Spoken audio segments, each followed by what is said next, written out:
இன்றைக்கி நம்ம ஜூஸ் வந்து போட்டால் என்ன விஷயம்னு பார்த்தோன்னா கிருமி ஜூஸ்.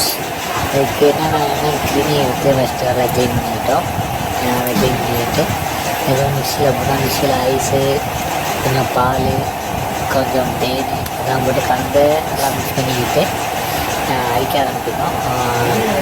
அடிக்க ஆரம்பிச்சோமே வெள்ளம் மிக்சியை ஸ்டார்ட் பண்ணி விட்டோம். அது நல்லா சுற்றி நல்லா ஜூஸாக ஆகிட்டு அதுக்கப்புறம் கொடுத்து செம்ம டேஸ்ட்டாக இருந்துச்சு. அதுக்கு இந்த வீடியோ பிடிச்சிங்கன்னா லைக் பண்ணுங்கள், ஷேர் பண்ணுங்கள், சப்ஸ்கிரைப் பண்ணுங்கள். ஓகே, நன்றி, வணக்கம்.